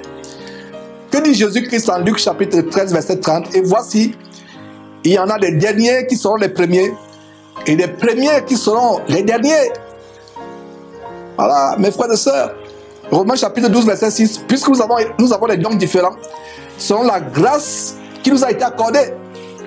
Et ce verset 12 de Romains, pardon, plutôt ce verset 6 de Romains chapitre 12, verset 6, ce merveilleux verset, nous montre comment nous, chrétiens, ne devons pas avoir la jalousie. Et on ne voit pas comment les frères de Joseph étaient jaloux de ce qu'il a donné 5 fois plus à Benjamin. Aujourd'hui, tel frère ou tel sera un nom que tu n'as pas, il a une habilité que tu n'as pas, tu commences à jalouser. Mes frères et sœurs, nous devons débarrasser nos cœurs de telles choses, de telles pensées. Chacun a reçu un nom différent. Tu peux avoir le don de faire ceci, l'autre a le don de faire cela. Nous sommes complémentaires dans le corps de Christ, mes frères et sœurs. Genèse chapitre 44, verset 16. Judas avait méprisé Joseph. Et maintenant, Joseph était plus important que lui. Voilà, c'est le même qu'avec Jésus. Les Juifs l'ont méprisé. Mais au retour de Jésus-Christ, tout genou fléchira. Tout langue confessera que Jésus est Seigneur. Mes frères et sœurs, comme nous dit Romains chapitre 14, verset 11, car il est écrit, je suis vivant, dit le Seigneur, tout genou fléchira devant moi.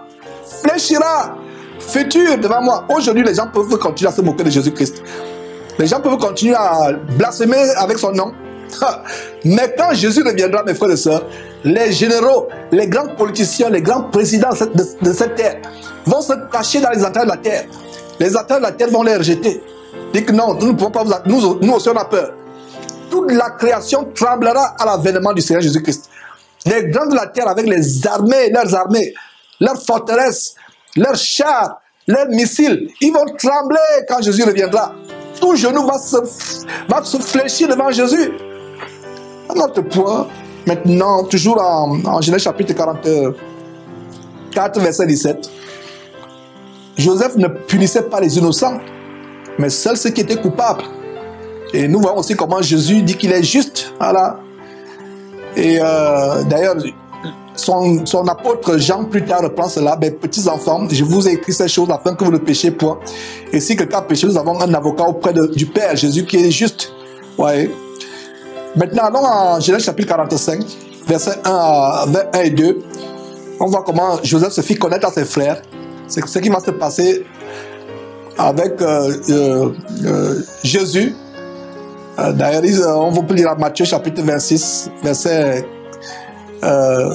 64. Et plus tard, même ceux qui ne reconnaissent pas encore Jésus aujourd'hui, quand il reviendra, tout il le verra, tout il reconnaîtra que c'est le Seigneur. Et toujours en Genèse 45, 1, voilà, je pense qu'on a des détails de comment Joseph se fait reconnaître à ses frères. Et on voit comment Joseph apparaît à ses frères dans sa gloire, après l'avoir rejeté.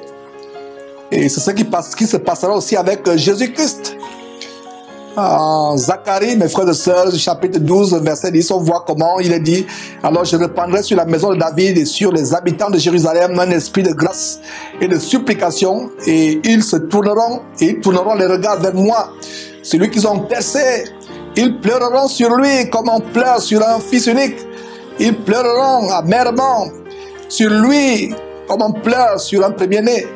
Regardez, alors que Jésus était venu sur les cieux l'ont rejeté, comme nous apprend Jean chapitre 1, verset 11. Voilà. Genèse chapitre 45, verset 3. Les frères de Joseph ne purent répondre à Joseph. C'est le même cas en Luc chapitre 14, verset 6. Ils ne purent rien répondre à Jésus. Toujours au verset 3, ses frères furent troublés. Même les disciples de Jésus étaient troublés, mes frères et sœurs. Ils étaient troublés. Vous avez les versets. Quelques détails spécifiques. Et vous pouvez lire quelques détails de comparaison. Du verset 4 au verset 6, lisez vous-même. Joseph qui dit à ses frères: approchez-vous de moi. Les disciples s'approchèrent aussi de Jésus, pardon. Joseph qui console ses frères sans les accuser de quoi que ce soit. Après qu'il ait bu la coupe que Dieu lui a donné de boire, sans les tribulations, les persécutions. Et nous voyons aussi comment Jésus nous avons un consolateur. Vous pouvez lire ça en Jean chapitre 15, verset 26. Dans Genèse chapitre 45, verset 6, Joseph dit: Dieu m'a envoyé devant vous pour vous faire subsister dans le pays et pour vous faire vivre par une grande délivrance. De même, Jésus a été envoyé par Dieu sur terre afin que nous ayons la délivrance de la mort et afin que nous ayons la vie éternelle. On voit comment, Genèse chapitre 45, versets 6 à 7, Joseph était patient. Il a attendu 2 ans après le début de la famine et 22 ans après être vendu. Il a attendu 22 ans pour voir ses frères. Il a attendu. Jésus a aussi attendu 30 ans avant de commencer son ministère. Donc ne nous précipitons pas. Quand on traverse un tunnel, peut-être Dieu est en train de nous éprouver. On dit quand est-ce que le jour va apparaître. Nous sommes fatigués par la traversée de la nuit dans ce tunnel obscur. On se plaint. Nous devons être patients comme Joseph qui fut patient. Même Jésus a attendu 30 ans. Et d'ailleurs, on va voir ça par la grâce de Dieu en introduction au livre de Actes, qui fait l'objet de l'émission d'aujourd'hui. Donc, pour vous qui venez de vous joindre, nous sommes tout simplement en train de récapituler l'étude pendant 10 mois du livre de Genèse avec les points de ressemblance entre la figure centrale de l'Ancien Testament, ou l'une des figures centrales pas de l'Ancien Testament, du livre de Genèse. L'une des figures centrales, c'est Joseph, à qui il est consacré le plus grand nombre de chapitres.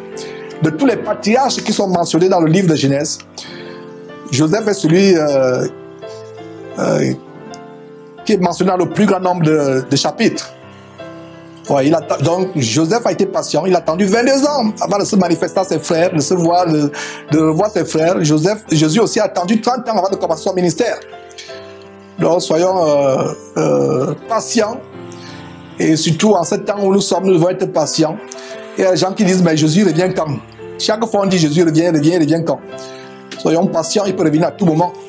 Et même s'il ne revenait pas à tout moment, nous pouvons mourir à tout moment, mes frères et sœurs. Et quand la mort survient, il n'y a plus possibilité de se repentir. Mes frères, on poursuit toujours le chapitre 45, verset 8. C'est Dieu qui m'a établi. Joseph dit que c'est Dieu qui l'a établi père de Pharaon, maître dans toute sa maison. Il rend grâce à Dieu. C'est également le cas avec Jésus, qu'est-ce qui est établi sur toute la maison de Dieu. C'est Dieu qui l'a établi. Comme on peut voir en Hébreux chapitre 20, plutôt chapitre 10, Hébreux chapitre 10, verset 21, où il a dit que nous avons un souverain sacrificateur établi sur la maison de Dieu. Vous voyez la bonne ressemblance ici entre Joseph et Jésus. Alors au verset 10, Genèse chapitre 45, verset 10, les frères de Joseph retournèrent vers Joseph en Égypte.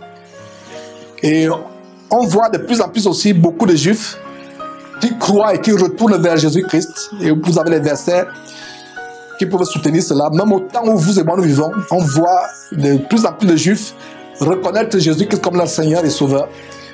Ils reconnaissent que leurs ancêtres ont eu tort de tuer Jésus-Christ, donc ils se convertissent et ils deviennent des disciples. Et nous rendons grâce à Dieu pour cela.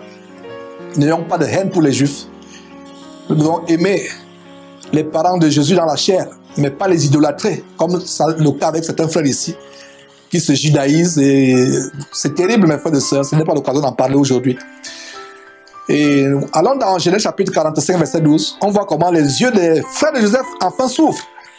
Ce sera le cas avec les Juifs. Même ceux qui ne croient pas en Jésus-Christ aujourd'hui, un jour ils verront Jésus quand il retournera. Mais comme je vous l'ai dit, de plus en plus de Juifs ont les yeux ouverts et se convertissent et deviennent disciples comme nous. Genèse chapitre 43, verset 13, on voit comment Jésus était dans la gloire, exactement comme Jésus-Christ est dans la gloire auprès du Père dans les lieux célestes. Genèse chapitre 45, verset 17 à 20, Pharaon dit à Joseph de dire à ses frères de venir auprès de lui dans la meilleure partie du pays et de ne pas regretter ce qu'ils vont laisser à Canaan. C'est le même cas. Dieu dit à Jésus de faire venir ses frères auprès de lui pour le royaume de Dieu, un endroit merveilleux, incomparable, à nul autre pareil, le royaume de Dieu, qu'il est beau le ciel. Et de ne pas regretter le monde, de ne pas regretter ce qu'il y a dans le monde, de ne pas retourner, regretter en arrière, enfin regretter ce qu'on laisse en arrière. Quelle belle exhortation, mes frères et sœurs. Jésus nous appelle au royaume de Dieu son Père. Donc ne nous soucions plus de ce monde, ne regrettons plus ce que ce monde a de chair, parce que ce monde est de la boue, est de la puanterie, mes frères et sœurs, ou de la puanteur, excusez-moi, est de la puanteur aux yeux aux yeux de Dieu, mes frères et sœurs, c'est de la boue, c'est rien de comparable. Mais quand je vois les gens s'accrocher à cette terre, c'est terrible, mes frères et sœurs. Nous continuons avec le verset 21 et 22, les versets 21 et 22 de Genèse 45. Joseph donne de la nourriture et des vêtements à ses frères. C'est le même cas. Vous voyez comment en Matthieu chapitre 6, à partir du verset 25 au verset 33, Jésus nous dit, ne vous inquiétez pas de ces choses, du vêtement, du manger. Chaque jour suffit à chaque jour suffit sa peine. Et si Jésus a dit à chaque jour suffit sa peine, et si nous croyons en cela, chaque jour nous aurons de quoi manger, nous aurons de quoi nous vêtir. Ne vous inquiétez pas pour votre vie, de ce que vous mangerez, ni de votre corps, de quoi vous serez vêtus. La vie n'est-elle pas plus que la nourriture? Le corps n'est-il pas plus que le vêtement? On peut aussi lire cela en Luc chapitre 12, verset 33. Donc de même que Joseph a assuré la nourriture et les vêtements à ses frères, Jésus, à ses frères que vous et moi nous sommes, ses frères et sœurs, il nous assure la nourriture et le vêtement. Croyons cela, croyons seulement. Croyons seulement. Toujours au sujet des vêtements, mes frères et sœurs, donc détail de comparaison. En Genèse chapitre 45, verset 22, Joseph donne des vêtements de rechange à ses frères qui avaient déchiré leurs vêtements de rechange. Ils avaient déchiré leurs vêtements.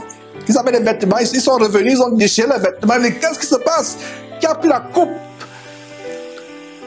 Comment se fait-il que la coupe du roi d'Égypte, notre frère, a fait la coupe du roi, pardon, il ne savait pas qu'on c'était leur frère. La coupe du roi se retrouve parmi nos affaires.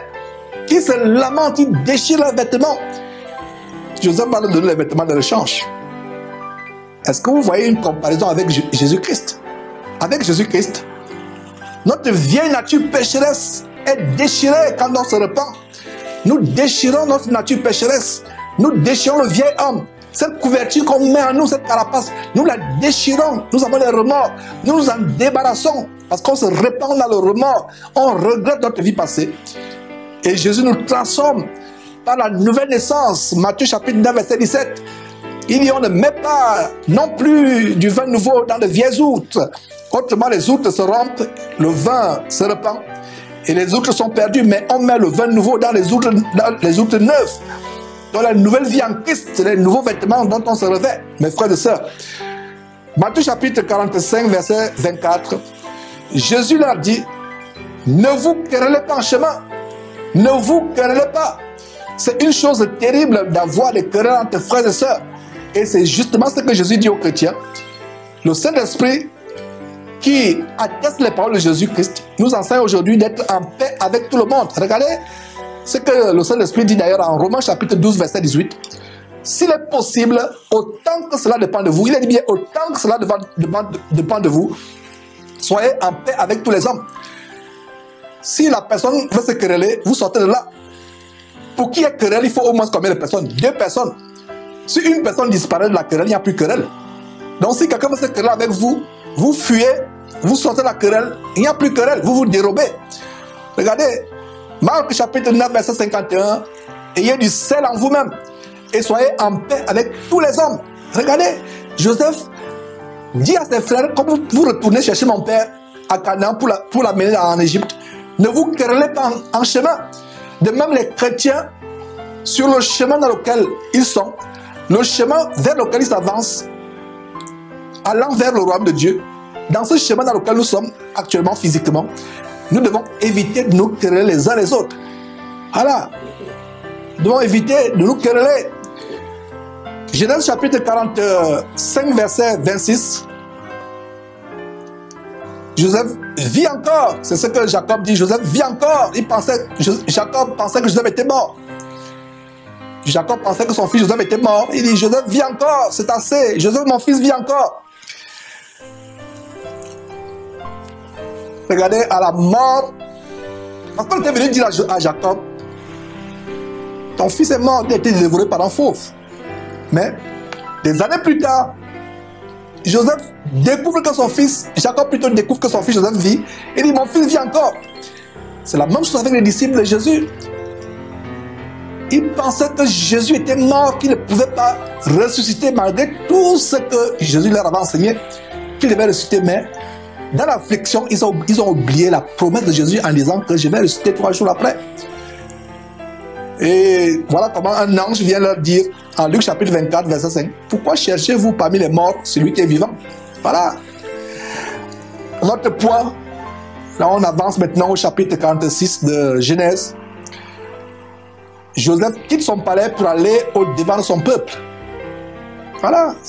C'est la même chose avec Jésus-Christ qui a quitté son palais céleste, son royaume, son palais céleste pour venir sur terre, nous accueillir. Voilà, et il dit cela en Jean chapitre 6, verset 38. « Car je suis descendu du ciel pour faire non ma volonté, mais la volonté de celui qui m'a envoyé et de celui de mon Père qui m'a envoyé. » Voilà un bon verset que vous devez retenir, qui montre la distinction entre Jésus et son Père, Dieu son Père, qui montre que Jésus n'est pas en même temps son propre Père et son propre Fils. Si vous croyez en tel Jésus, vous croyez en Jésus démoniaque. Le vrai Jésus est distinct de Dieu son Père. Il est descendu du ciel, non pas pour faire sa volonté à lui, Jésus-Christ, mais pour faire la volonté de qui? De celui, son Père, Dieu son Père, qui l'a envoyé. En Genèse chapitre 46, verset 31 à 34, Joseph n'a pas honte de sa famille, bien que sa famille soit en abomination aux yeux des Égyptiens qui l'ont élevé. Il n'a pas honte d'eux. Il fait découvrir sa famille à Pharaon, aux Égyptiens. Il n'a pas honte. Il ne se cache pas, il ne cache pas que c'est sa famille. Et c'est ce que nous voyons au sujet de Jésus-Christ. Il est dit de Jésus qu'il n'a pas honte de nous appeler ses frères. Jésus n'a pas honte de nous appeler ses frères. Et qu'est-ce que Jésus dit en Matthieu chapitre 28, verset 10? Jésus leur dit, ne craignez pas, allez dire à mes frères de se rendre à Galilée. Allez dire à mes frères, il n'a pas honte de nous appeler ses frères.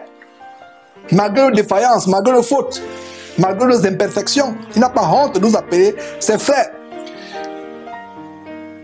Dernière comparaison en Genèse chapitre 46, verset 33.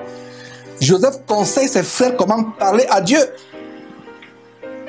Conseil. Et c'est le même qu'avec Jésus-Christ qui nous enseigne, qui nous a enseigné notre Père, comment prier. Et en Genèse chapitre 47, verset 1, Joseph va avertir Pharaon et lui dit, mes frères et mon père sont arrivés. Et nous voyons Jésus aussi qui ramène les brebis perdues à son père. Voilà. Et Luc chapitre 15, verset 7, de même, moi Jésus-Christ vous le dis, il y aura plus de joie dans le ciel pour un seul pécheur qui se repent, que pour 99 justes qui n'ont pas besoin de repentance. Toujours chapitre 47, verset 2, Joseph présente ses frères à Pharaon. Voilà, et c'est ce que Jésus fait, il intercède auprès du Père pour nous. Voilà, comme on peut voir dans Romains chapitre 8, verset 34. Même Ésaïe, le premier évangéliste, a montré comment Jésus intercédait pour les coupables. Le verset 3, Genèse chapitre 47 toujours, Joseph connaît Pharaon et les questions qu'il va poser. Alors, ici, il vous pose, voilà, quelle est votre occupation? Dites ceci, dites cela. Il connaissait très bien Pharaon. Il savait comment Pharaon pouvait réagir. Nous voyons aussi comment personne ne pouvait connaître, personne ne connaît le Père si ce n'est vraiment le Fils. Et celui à qui le Fils veut le révéler, mes frères et sœurs. Donc Joseph dit à ses frères comment Pharaon, comment agir en face de Pharaon, qu'est-ce qu'il faut dire, parce qu'il connaissait bien Pharaon. Et on a un autre détail de comparaison, Genèse chapitre 47, verset 11. Joseph donne selon la volonté de Pharaon. Il ne donnait pas de lui-même. Il devait attendre le feu vert de Pharaon. De même, Jésus donne selon la volonté de Dieu. On voit toujours question de pain. On a vu d'ailleurs ce détail, mais toujours en Genèse chapitre 47, verset 2, comment Joseph donna le pain au peuple. Et nous recevons aussi de Jésus de la nourriture spirituelle, le pain qui vient du ciel, sa parole. Genèse 47, verset 14 à 24, on voit comment Joseph recueille tout l'argent, tous les biens, compte du pain, et fait de tout le peuple ses serviteurs. C'est la même chose avec Jésus-Christ qui recueille le salut des âmes en leur donnant le pain de la parole de Dieu. En autre détail, Genèse chapitre 47, verset 24, Joseph donne de quoi vivre et ensemencer pour la récolte. C'est la même chose avec le Seigneur Jésus-Christ qui nous donne de quoi nous nourrir. Il conserve notre vie à nous, il conserve la vie de notre famille, de ceux qui nous sont chers. Il nous enseigne à récolter les âmes, mes frères et sœurs. Et vous pouvez lire en Matthieu chapitre 13, verset 23, celui qui a reçu la semence dans la bonne terre, c'est celui qui entend la parole et la comprend. Il porte du fruit, et un grain en donne 100, un autre 60, un autre 30. Regardez ce qu'on dit à Joseph en Genèse chapitre 47, verset 25. Tu nous sauves la vie. C'est la même chose avec Jésus-Christ qui sauve la vie à quiconque se repent et va à lui. On arrive maintenant au chapitre 48 de Genèse, verset 1. Joseph alla vers son père malade. Et c'est le cas avec Jésus-Christ qui est venu pour les malades. Et il nous donne la capacité, nous, ses disciples, de guérir les malades. Donc, toi qui m'écoutes, si tu es malade, sache que tu as le plus grand médecin qui puisse être dans le monde. Va à lui avec foi, il va guérir n'importe quelle maladie, si et seulement si tu crois à ce que je suis en train de te dire. Même si les médecins disent que ta maladie est incurable, même si on dit qu'il te reste 2 jours à vivre, Jésus-Christ peut te relever. Il a la capacité de te relever. Si tu vas à lui, tu crois à lui, tu pries Dieu par lui, tu auras la guérison au nom de Jésus-Christ. Nous avons un autre détail de comparaison en Genèse chapitre 48, verset 10. Joseph fit approcher ses enfants de son père Jacob. C'est la même chose comment nous nous approchons de Dieu par Jésus-Christ. Vous voyez? Un autre détail, toujours au chapitre 48, verset 12 maintenant. Joseph se prosterne en terre devant son père. C'est le même cas avec Jésus-Christ qui se prosterne devant Dieu.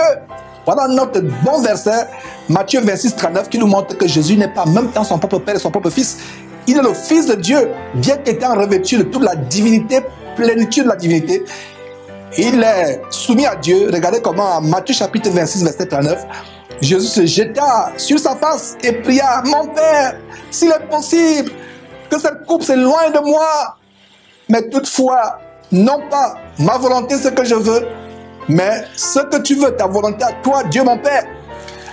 Un autre détail de comparaison, cette fois-ci, en Genèse chapitre 48, verset 21, la prophétie et la promesse selon laquelle Dieu fera retourner Joseph et son peuple en terre promise. Jésus est retourné auprès de son Père, comme nous montre Marc chapitre 16, verset 19. Jésus aussi va amener son peuple, ses élus, son église, son épouse, à le suivre là où il est, exactement comme Apocalypse chapitre 21, verset 2 nous montre. Et on peut lire, et je vis descendre du ciel, d'auprès de Dieu, la ville sainte, la nouvelle Jérusalem, préparée comme une épouse qui s'est parée pour son époux. On a terminé avec le chapitre 49. Allons au chapitre 40. On a terminé avec le chapitre 48 plutôt. Allons au chapitre 49 de Genèse. Pour le prochain point de ressemblance, de comparaison entre Jésus et Joseph. Joseph est le rejetant. Regarde la prophétie de Jacob. La prophétie de Jacob sur son fils Joseph. Et c'est la même prophétie au sujet de Jésus plus tard. Joseph est le rejeton d'un arbre fertile, le rejeton d'un arbre fertile près d'une source. Qu'est-ce que nous voyons en Romains chapitre 15, verset 12? Ésaïe dit, il sortira d'Ésaïe. Ésaïe dit, il sortira d'Isaïe, un rejeton qui se lèvera pour régner sur les nations. Les peuples espéreront en lui. On peut aussi voir cela dans Psaume chapitre 1, verset 3. Il est comme un arbre planté près d'un courant d'eau qui donne son fruit à sa saison et dont le feuillage ne se flétrit point. Exactement en comparaison avec Apocalypse chapitre 22, verset 2, comment au milieu, dans les lieux célestes, au milieu de la place de la ville, et sur les deux bords du fleuve, il y avait un arbre de vie qui donnait la guérison aux nations. Et cet arbre de vie, c'est Jésus-Christ. Un autre point de comparaison,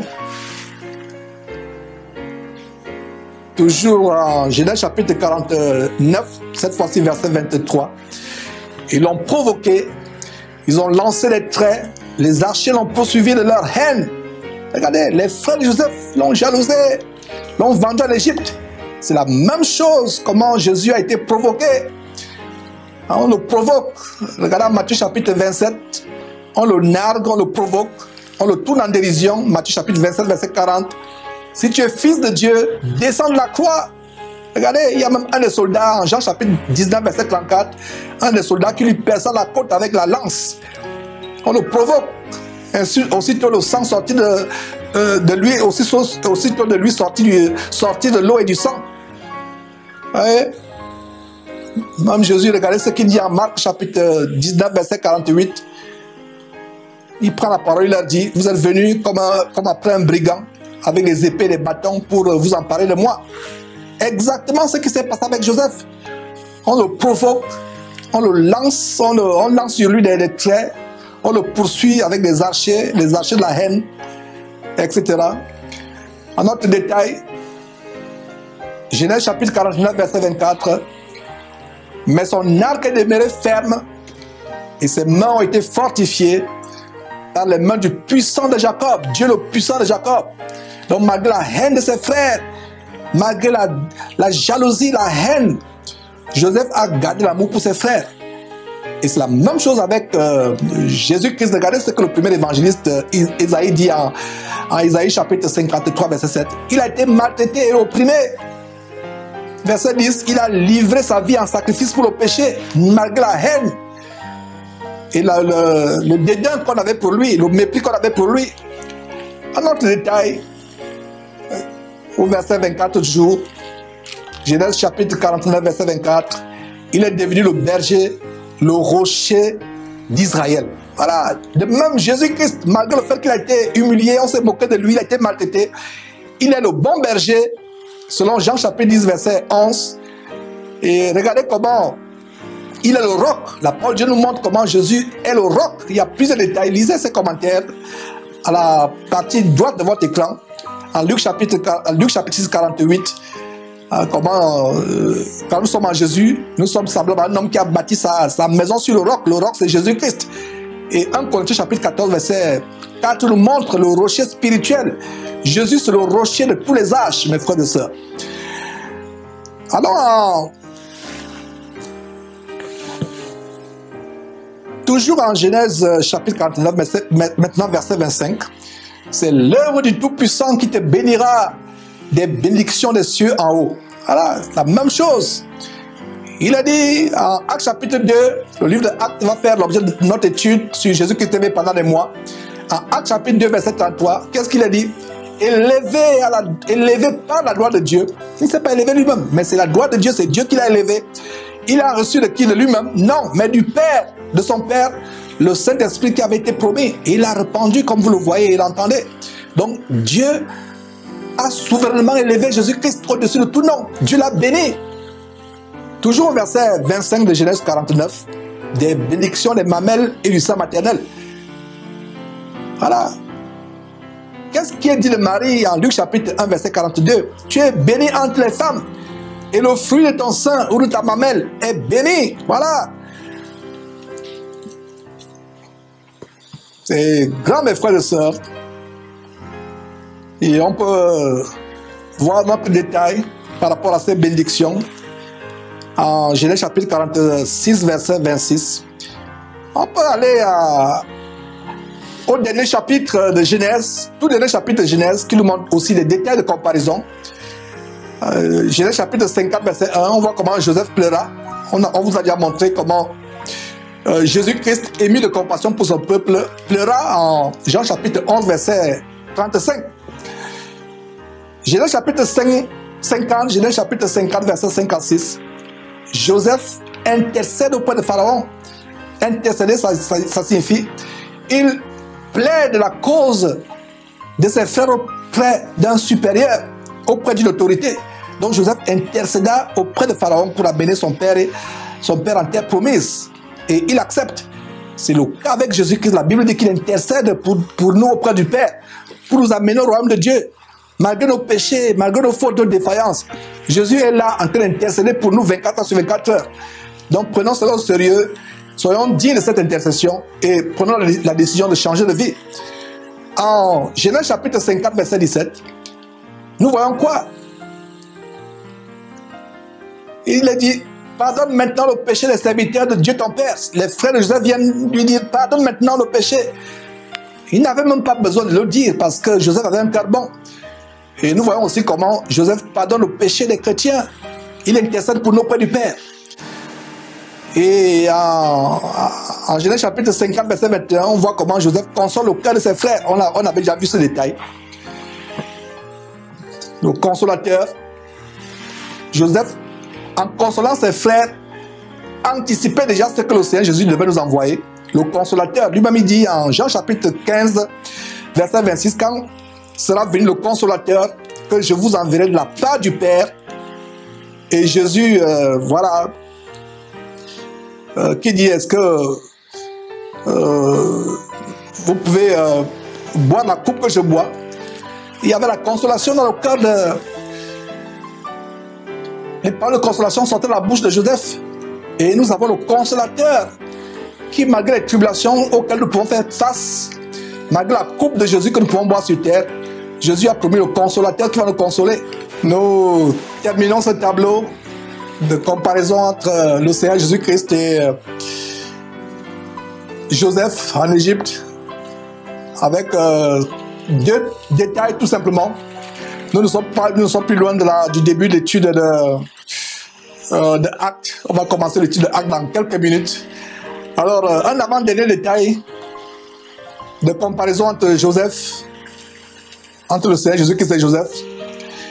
En Genèse chapitre 50, verset 24, Joseph dit à ses frères, je vais mourir, mais Dieu vous visitera et vous fera remonter de ce pays-ci dans le pays qu'il a juré de donner à Abraham, à Isaac et à Jacob. Et on voit aussi comment Jésus, à son temps, avait annoncé sa mort avant de nous envoyer le Saint-Esprit. Et comment nous devions le rejoindre dans le royaume de Dieu.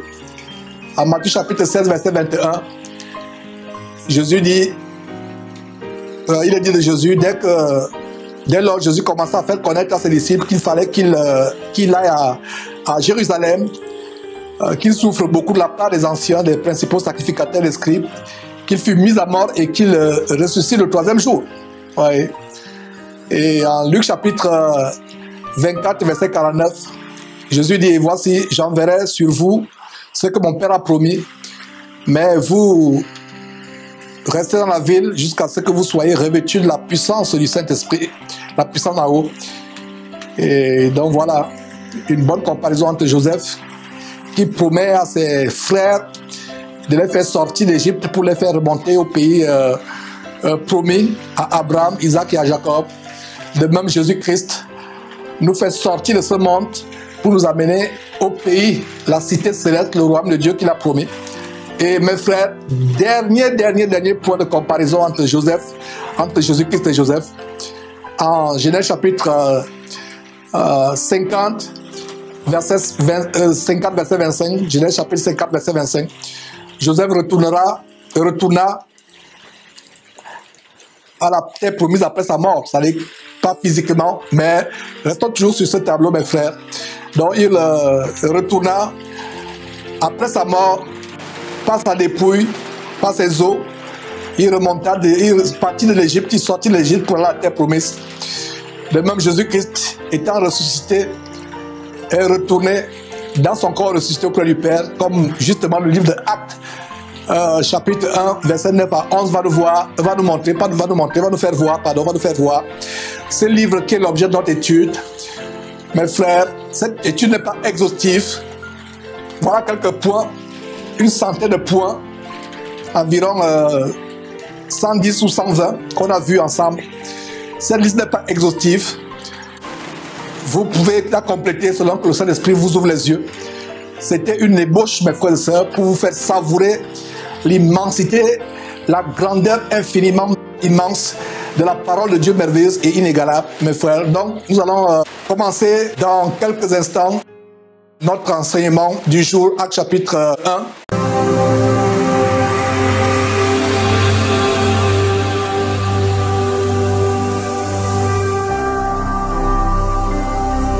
Jésus-Christ TV,